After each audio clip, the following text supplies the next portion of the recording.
Beberapa waktu lalu, Indonesia sedang menjadi sorotan dunia otomotif karena adanya keputusan pemerintah untuk mengimpor puluhan ribu kendaraan niaga dari luar negeri, termasuk dari negara yang sempat memasarkan produk-produknya ke pasar Indonesia, yaitu India. Dan salah satu nama besar yang selalu identik dengan India khususnya di industri truk adalah Tata Motors. Yang mana Tata Motors ini akan menjadi produsen otomotif asal India yang akan memasok puluhan ribu unit truk dan pick up ke Indonesia sebagai bagian dari program pemerintah yang sudah diresmikan sejak awal bulan Februari lalu. Dan rencana yang berada di bawah payung program Koperasi Desa dan Kelurahan Merah Putih atau KDKMP yang dijalankan oleh PT Agrinas Pangan Nusantara memiliki tujuan untuk memperkuat ketahanan pangan, logistik pedesaan, dan ketahanan ekonomi lokal. Dan kendaraan-kendaraan ini dinilai bisa membantu distribusi hasil pertanian dari desa ke pasar dan juga menghubungkan jaringan logistik di daerah pelosok yang selama ini mengalami keterbatasan transportasi secara efisien. Lalu dalam program ini, Indonesia juga direncanakan akan mengimpor total 105.000 unit kendaraan niaga dari India. Dari total tersebut, diantaranya ada 70.000 unit yang akan dipenuhi oleh Tata Motors, dengan terdiri dari 35.000 unit pickup Tata Yoda dan 35.000 unit truk ringan Tata Ultra T7. Dan karena jumlah kuota impor yang dilakukan oleh Indonesia ini memiliki jumlah yang sangat banyak, hal ini menandakan kalau pemerintah Indonesia bukan sekedar melakukan impor biasa kepada negara India. Karena dengan adanya impor besar-besaran ini adalah salah satu order ekspor terbesar yang pernah diterima oleh Tata Motors di luar pasar domestiknya. Dan Tata Motors bahkan menyebut kerjasama ini sebagai biggest order atau orderan terbanyak yang pernah mereka terima sepanjang sejarah perusahaan ini terbentuk. Namun sayangnya keputusan pemerintah Indonesia dalam memenuhi kebutuhan mobilitas masyarakat desa dengan cara mengimpor dari India mengundang reaksi keras dari perilaku industri otomotif lokal, yang mana gabungan industri kendaraan bermotor Indonesia atau Gaikindo dan Kamar Dagang dan Industri atau Kadin menilai kalau impor kendaraan CBU dalam jumlah besar seperti itu akan berpotensi merugikan industri dalam negeri dalam jangka waktu kontrak itu berlangsung. Dan mereka mempertanyakan mengapa kebutuhan kendaraan logistik negara tidak dipenuhi oleh produk lokal. Karena di Indonesia sendiri sebenarnya sudah memiliki pabrik dan pabrikan yang sanggup memproduksi pick-up dan truk untuk kebutuhan domestik tersebut. Bahkan menurut Kadin, industri otomotif Indonesia sudah sangat mampu memenuhi kebutuhan ini. Dan impor dalam bentuk CBU justru akan berpotensi melemahkan iklim industri domestik, yang berakibat membuat investasi lokal menjadi stagnan dan juga menyulitkan supply chain komponen lokal seperti ban, kaca, kabel, baterai, dan ban yang beredar di Indonesia. Lalu pernyataan dari Kadin ini juga didukung oleh Menteri Perindustrian yaitu Agus Gumiwang yang menyatakan kalau kebutuhan pick-up dan truk ringan ini sebenarnya bisa dipenuhi oleh produk lokal yang memiliki nilai kandungan dalam negeri yang sudah sangat tinggi. Dan menurutnya jika 70.000 unit pick-up yang dibutuhkan dapat dipenuhi oleh produsen dalam negeri, hal itu tentu saja akan memberikan nilai tambah ekonomi sebesar 27 triliun rupiah melalui backward linkage atau penguatan rantai pasok industri otomotif lokal. Namun sayangnya walaupun sudah banyak yang kontra dengan keputusan ini, pemerintah tetap melanjutkan rencana impor tersebut dengan penekanan kalau kendaraan ini akan digunakan untuk operasional logistik di wilayah pedesaan yang sering menghadapi tantangan geografi dan jaringan transportasi yang belum merata.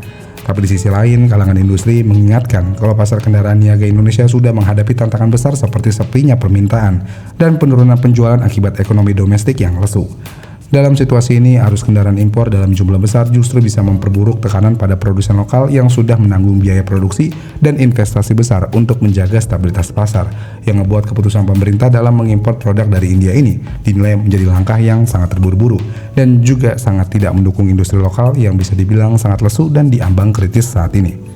Lalu selain dari pemerintah Indonesia yang dinilai tidak mendukung perekonomian di dalam negerinya sendiri karena menggunakan sistem impor secara CBU dengan skala besar, sebenarnya brand Tata ini juga terkenal memiliki kualitas yang cukup jelek, yang membuat brand ini bisa dibilang kurang diminati untuk pasar Indonesia.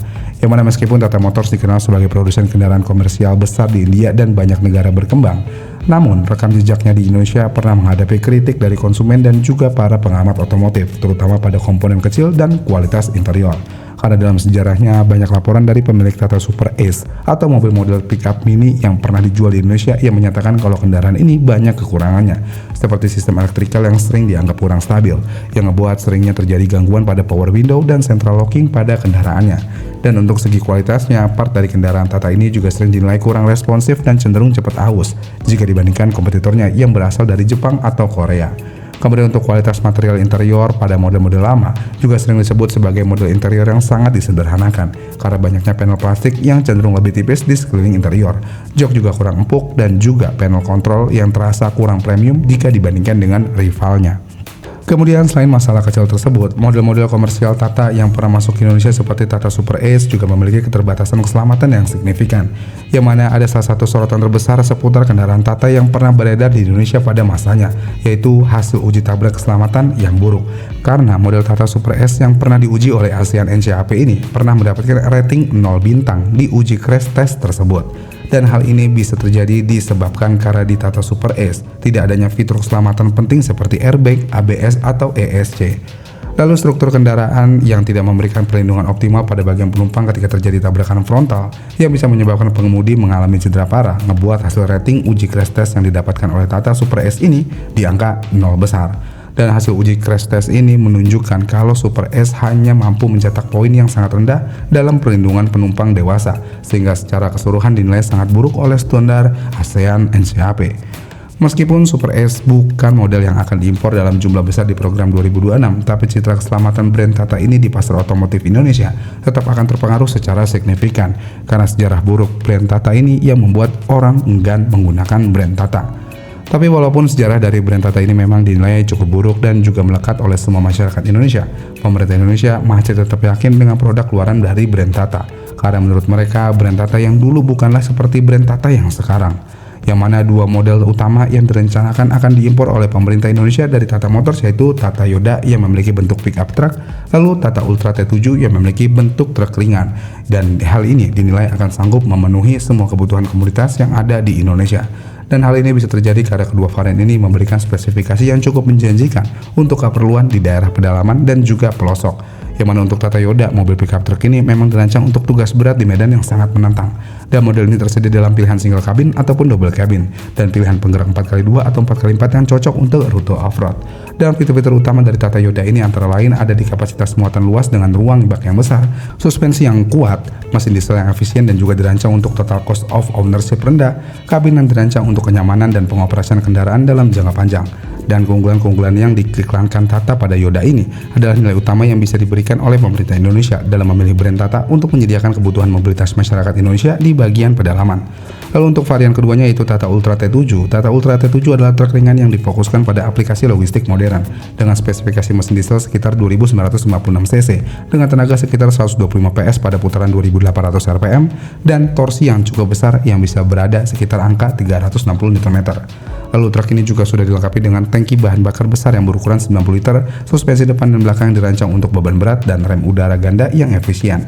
Dan ground clearance dari truk ini juga sangat tinggi yang dinilai sangat cocok untuk medan di jalur pedesaan, yang ngebuat kedua model dari brand Tata ini diharapkan bisa menjadi tulang punggung distribusi dan logistik pertanian di Indonesia untuk di masa yang akan mendatang, dan juga mengisi celah kebutuhan kendaraan niaga operasional dalam jumlah yang besar. Tapi walaupun spesifikasi yang diberikan ini bisa dikatakan mungkin akan cukup memenuhi semua kebutuhan Indonesia, tapi semua ini hanyalah spesifikasi marketing yang kita semua belum tahu kekuatan asli dari kedua kendaraan Tata itu di lapangan. Lagian, sejarah yang sudah mengatakan tentang brand Tata ini juga akan menjadi tolak ukur semua warga Indonesia terhadap kualitas yang akan diberikan oleh brand Tata. Dengan demikian, keputusan pemerintah Indonesia mengimpor puluhan ribu truk Tata ke Indonesia dinilai adalah langkah yang besar dan juga sangat kontroversial.